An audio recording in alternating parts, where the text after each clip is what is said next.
नमस्कार, मेरा नाम प्रशांत है और आप देखना शुरू कर चुके हैं डेली लाइन का डेली डिस्कशन शो। और आज का जो डिस्कशन है नीतीश कुमार, जेडीयू और जो पिछले 4-5 दिनों से जनता दल यूनाइटेड के भीतर उठापटक मची हुई है, उसको लेकर के उस पर चर्चा करेंगे और समझने की कोशिश करेंगे कि क्या जेडीयू में सब कुछ ठीक ठाक चल रहा है, क्या आरजेडी जेडीयू को तोड़ने जा रही है, या जेडीयू की टूट के पीछे कोई और है, या फिर क्या जेडीयू वास्तव में टूट गई है क्या? क्योंकि जिस तरीके से राष्ट्रीय अध्यक्ष ललन सिंह का इस्तीफा लिया गया और फिर से नीतीश कुमार ने पार्टी की कमान अपने हाथों में ली, उसके बाद से चर्चाएं ये हो चली हैं कि आरजेडी दरअसल जेडीयू को तोड़ना चाहती थी और तेजस्वी को मुख्यमंत्री बनाना चाहती थी। इसी मुद्दे पर चर्चा करेंगे और समझने की कोशिश करेंगे कि आने वाले वक्त में नीतीश कुमार की जेडीयू का क्या हश्र होने वाला है। साथ में इसलिए भी क्योंकि नीतीश कुमार ही इंडिया अलायंस के अगुआ थे। अगर वही कमज़ोर हो जाएंगे तो फिर इस देशव्यापी विपक्षी गठबंधन का क्या भविष्य होगा। चर्चा करेंगे। हमारे साथी, हमारे सहयोगी अभिषेक पांडे जी हमारे साथ मौजूद हैं। अभिषेक भाई, बहुत बहुत स्वागत है एक और नए डिस्कशन में। नीतीश कुमार को लेकर के खबरें हम लोग लगातार फॉलो अप कर रहे हैं, देख रहे थे। पहले तो ये हुआ कि ललन सिंह इस्तीफा देंगे, फिर हुआ कि ललन सिंह का इस्तीफा नहीं होगा, फिर आखिरकार दिल्ली में बैठक हुई और उनका इस्तीफा हो गया। कैसे देखते हैं? देखिए, जेडीयू जो है ना, बहुत संकट के दौर से गुजर रही है। जनता दल यूनाइटेड, नीतीश कुमार ही एकमात्र चेहरा वही रहे हैं हमेशा से, और उसके बाद 2-4-5 ऐसे लीडरशिप रही है जो नोन रही है, लेकिन बहुत प्रभावी नहीं रही है। भविष्य की लीडरशिप वहां पे तैयार नहीं हुई कभी, और यही एक सबसे बड़ा संकट रहा है कि अगर नीतीश कुमार कमान अपने हाथ में नहीं रखते हैं तो पार्टी कमजोर हो जाती है, पार्टी के टूटने का खतरा है। और कमान कब तक अपने हाथ में रखेंगे? क्योंकि भाई उन्होंने अभी हाल में ही जब चुनाव ये गुजरा था बिहार का, उन्होंने कहा था लगभग मेरा ये आखिरी चुनाव है, इस हिसाब से आप हमको सपोर्ट कीजिए।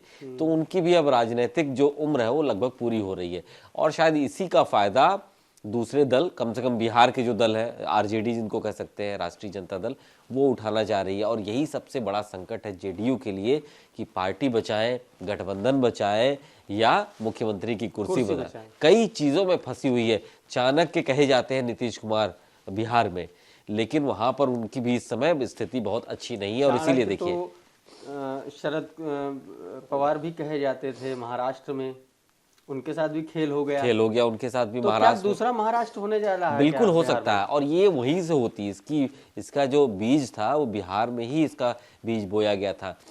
देखिए, आरजेडी एक समय में हाशिए पे चली गई थी, पार्टी एकदम खत्म होती दिखाई दे रही थी। लालू यादव जेल में थे, सक्रिय नहीं थे, दोनों बेटे उतना राजनीति आपस में लड़ रहे थे, पहचान नहीं थी। लेकिन अचानक से आरजेडी जो है बिहार के फलक पे है, बड़ा मजबूत है। तेजस्वी यादव की जो लीडरशिप है उसकी एक्सेप्टेबिलिटी है, लोग पसंद कर रहे हैं उन्हें।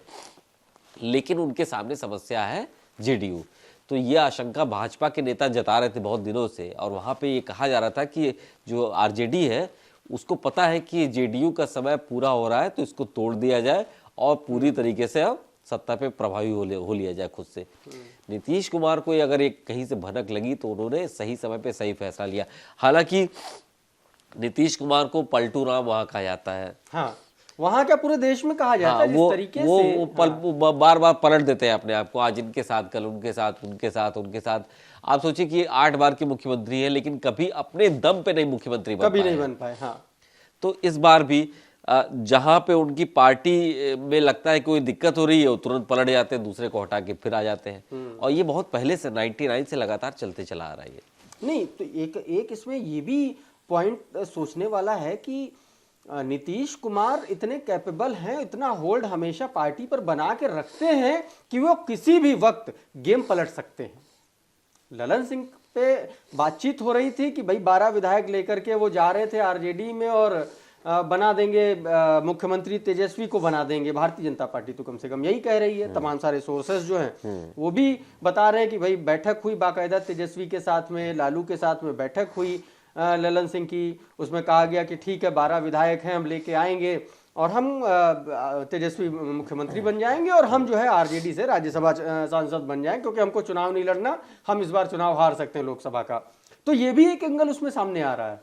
हाँ, और आप इसको ऐसे भी आप समझिए कि नीतीश कुमार आपने कहा प्रभावी हैं, बिल्कुल प्रभावी हैं, तभी तो वापस उन्होंने अपने हाथ में ले लिया और बिना किसी दिक्कत के लोगों और ने एक बार नहीं कई बार कई बार किया आप उन्होंने ये। देखिए शरद यादव रहे हैं, आरसीपी सिंह रहे हैं, इसके अलावा बीच में उपेंद्र कुशवाहा रहे हैं, प्रशांत किशोर रहे हैं, जीतन राम मांझी भी रहे हैं बीच में। ये कई ऐसे उनके संपर्क के नेता हाँ, हैं, उनके साथी जॉर्ज फर्नांडिस के टाइम से लेकर के तो वहां पे जहां पे नीतीश कुमार को लगता है कि यहाँ पे हमारी कमान जो है कमजोर हो रही है, वो तुरंत चाहे सामने कोई कितना भी मजबूत हो, वो अपना वो बाजी पलट देते हैं, खुद भी पलट जाते हैं। तो वही इस बार भी हुआ। उनको डर था कि पार्टी टूट सकती है, और पार्टी टूटती तो उनकी कुर्सी जाती, ना वो इधर के रहते ना इधर के रहते। क्या इसके बाद जेडीयू और आरजेडी के बीच में टसल की संभावना है? देखिए बिल्कुल, देखिए ये एक गांठ पड़ चुकी है और मुझे नहीं लगता कि बहुत लंबा। देखिए इसके पहले भी जब एक बार महागठबंधन की सरकार बनी थी तो नीतीश कुमार क्या कह के उन्होंने गठबंधन तोड़ा था कि अब इस जंगल राज में मुझे हर एक दिन भी बर्दाश्त करना मुश्किल हो रहा था। वही स्थिति फिर आने वाली है भविष्य में। आप देखिएगा, तमाम ऐसे पॉलिटिकल एक्सपर्ट्स कह रहे हैं कि जो गांठ पड़ गई है जेडीयू आरजेडी के बीच में, आने वाले समय में एक दिक्कत पैदा करेगी सरकार। एक बात ये भी कही जा रही है कि भारतीय जनता पार्टी जिस स्टेट में कमजोर पड़ती है उसी स्टेट में क्यों इस तरीके के घटनाक्रम अंजाम दिए जाते हैं? क्या कहीं ना कहीं इसके पीछे दिल्ली में बैठे चाणक्य लोग तो नहीं है?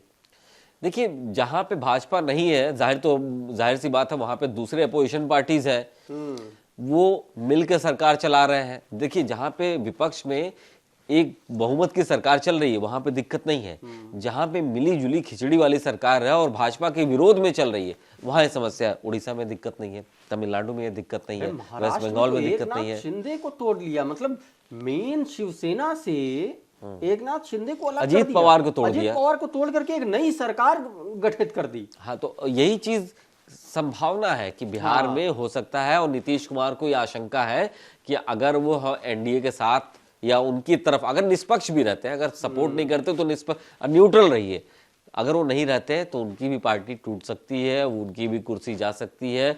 और इंडिया अलायंस में तो उनको खैर कोई पूछ रहा नहीं है और नाराजगी भी चल रही है, जो खबरें सामने आ रही हैं। तो कुल मिलाकर के जनता दल यूनाइटेड जो पार्टी है उस पर संकट है, और सबसे बड़ा संकट नीतीश कुमार पे है। इस बात को लेकर के जो व्यक्ति अपने आप को किसी दौर में प्रधानमंत्री पद का उम्मीदवार बताया जाता था, जिसको प्रधानमंत्री नरेंद्र मोदी के पैरेलल गिना जाता था, उनकी वो स्थिति आन खड़ी हुई है कि अब उनको अपनी ही पार्टी को बचाना मुश्किल हो रहा, भारी पड़ रहा है। आरजेडी भारी पड़ रही है, बीजेपी भारी पड़ रही है। ये बात आप लोग हमको कमेंट करके बताइए, और ये भी बताइए कि इंडिया अलायंस में नीतीश कुमार अब कितने पायदान पर बचे हैं या नहीं बचे हैं, ये भी बताइए। और ये भी बताइए कि 2024 में इंडिया अलायंस का बिहार में क्या हश्र होने वाला है, क्या स्थिति परिस्थिति बनने वाली है। वो भी तब जब खबरें ये आ रही हैं कि आरजेडी और जेडीयू ने सीट शेयरिंग को लेकर के चर्चा बिहार के भीतर शुरू कर दी है। क्या लगता है आपको, हमें कमेंट करके जरूर बताइए। ये वीडियो अगर आपको अच्छा लगा तो उसको लाइक करिए, हमारे चैनल को सब्सक्राइब करिए। ये वीडियो अगर आप हमारे फेसबुक पेज पर देख रहे हैं तो वहाँ पर हमको फॉलो कर लीजिए। हमारे प्लेटफॉर्म का नाम है डेली लाइन।